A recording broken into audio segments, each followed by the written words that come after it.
اعوذ باللہ من الشیطان الرجیم بسم اللہ الرحمن الرحیم وَأَنَّ سَعْيَهُ سَوْفَ يُرَىٰ، اور جلد ہی اس کی کوشش دیکھی جائے گی۔ ثُمَّ يُجْزَاهُ الْجَزَاءَ الْأَوْفَىٰ، پھر اس کو اس کا پورا بدلہ دیا جائے گا۔ سورہ نجم کی آیت نمبر 40 سے آج کا درس شروع ہو رہا ہے۔ اللہ تبارک و تعالیٰ نے ارشاد فرمایا ہے کہ انسان کو اس کی کوشش کا نتیجہ جلد نظر آ جائے گا، اور پھر اس کو اس کا پورا بدلہ دیا جائے گا۔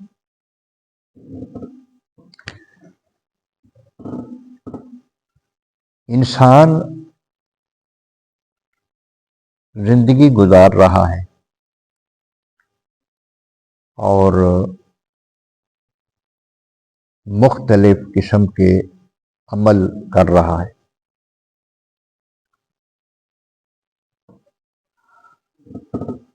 ہر عمل کا ایک نتیجہ ہے۔ اچھے عمل کا اچھا نتیجہ ہے، برے عمل کا برا نتیجہ ہے۔ اللہ تبارک و تعالی اس آیہ کریمہ میں یہ ارشاد فرما رہے ہیں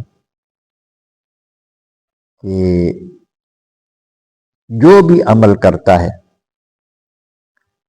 ان قریب اس کا نتیجہ یہ دیکھ لے گا۔ جرا دیکھا جائے گا، بھی اس کا معنی ہے، مطلب یہ ہے کہ کسی بھی عمل کے اندر جو اس کی نیت ہے، نتائج اس کی نیت کے مطابق ہوں گے۔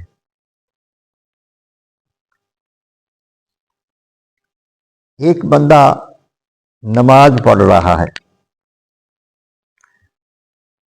اس کے دل میں یہ نیت نہیں ہے کہ میں نماز ادا کروں، میرا رب راضی ہو جائے،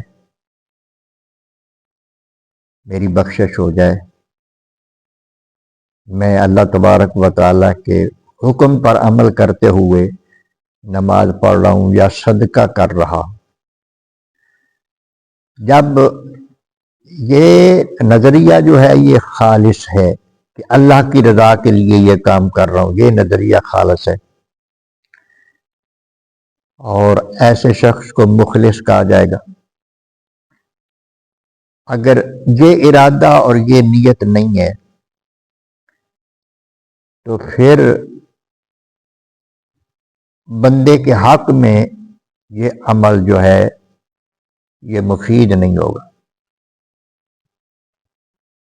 نبی کریم علیہ الصلاۃ والسلام نے جو ارشاد فرمایا ہے کہ انما الاعمال بالنیات، عمل کا دار و مدار نیت پر ہوتا ہے، اور اس کے بعد ارشاد فرمایا کہ جس نے ہجرت کی، سفر کرنا،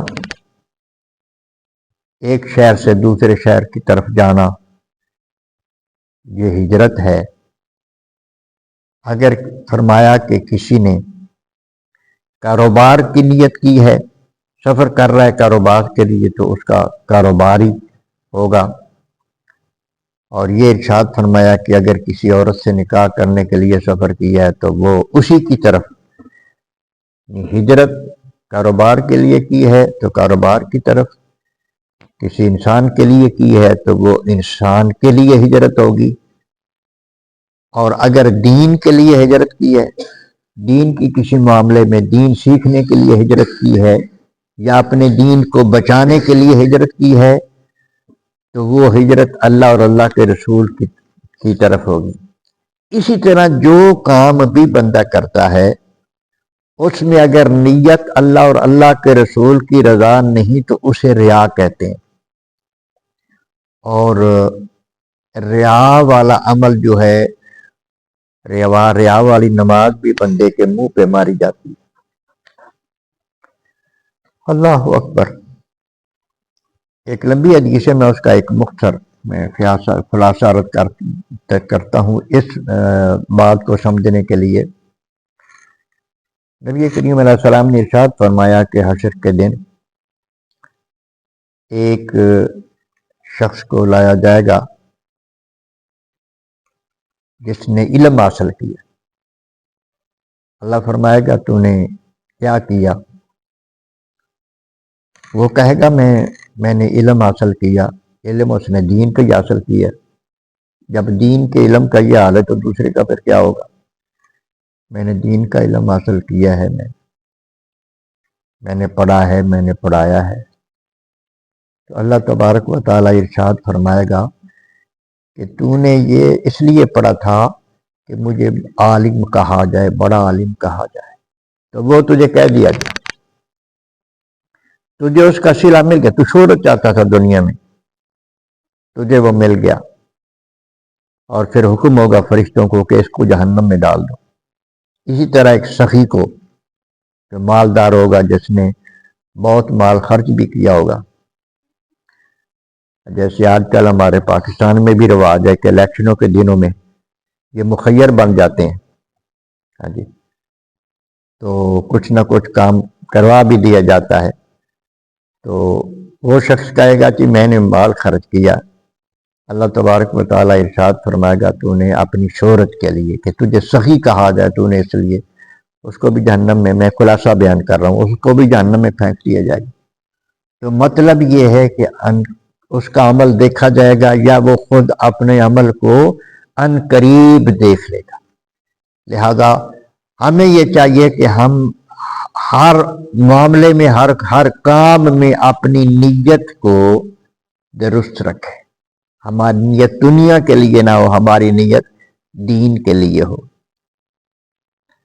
اب بندہ کام کرتا ہے، کاروبار کرتا ہے، دکانداری کرتا ہے، تجارت کرتا ہے، وغیرہ وغیرہ، کوئی بھی مزدوری کرتا ہے، اس میں بھی نیت صرف پیسہ جمع کرنے کے لیے، صرف امیر بننے کی نیت ہو وہ اور ہوتی ہے۔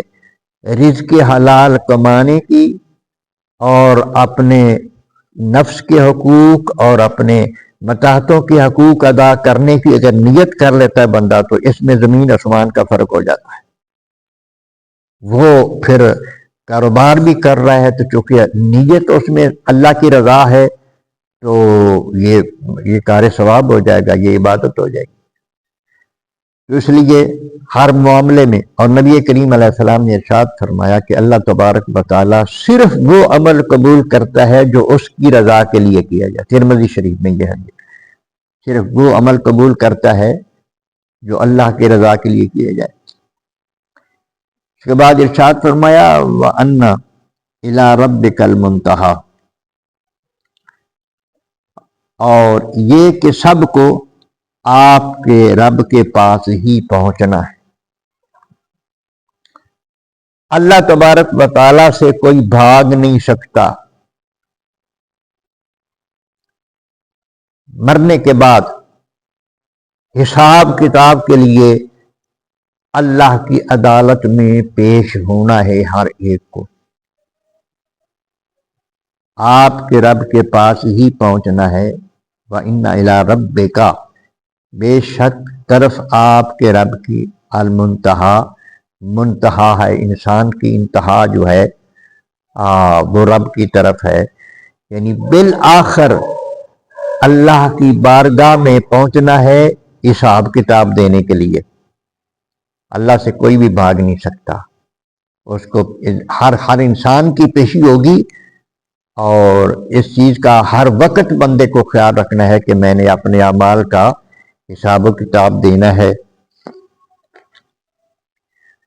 وَأَنَّهُ هُوَ أَضْحَكَ وَأَبْكَى، اور اللہ تبارک و تعالی ہی ہنساتا ہے اور وہی رلاتا ہے۔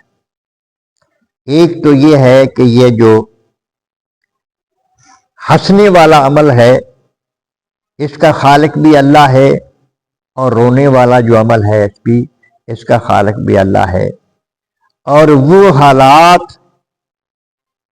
جو بندے کو پیش آتے ہیں ان حالات کی وجہ سے کبھی بندہ ہنستا بھی ہے اور کبھی روتا بھی ہے، وہ حالات بھی اللہ پاک کی طرف سے ہوتا ہے۔ خوشی کا موقع آ گیا تو بندے کو ہنسی آ گئی، اور دکھ اور غم آ گیا تو بندے کو رونا آ گیا۔ یہ بھی اللہ تبارک و تعالی ہی کی طرف سے ہوتا ہے۔ وَأَنَّهُ هُوَ أَمَاتَ وَأَحْيَا، اور وہی مارتا ہے اور وہی جلاتا ہے۔ موت بھی اسی کے دست قدرت میں ہے، زندگی بھی اسی کے دست قدرت میں ہے۔ بس لب لباب یہ ہے کہ بندے کو چاہیے کہ اللہ کے ساتھ اپنے تعلقات اچھے کر لے، اللہ کے ساتھ اپنے تعلقات بندہ اچھے کر لے۔ اچھے بس صرف اتنی بات ہے کہ اس کی بات ماننا شروع ہو جائے، جس بات کا حکم دے اس پر چلنا شروع ہو جائے، اس پر عمل پیرا ہو جائے، اور جس سے روک دے اس سے رک جائے، تو اللہ سے تعلقات اچھے ہو گئے، وہ بندہ اس دنیا میں بھی کامیاب ہو گیا اور آخرت میں بھی کامیاب۔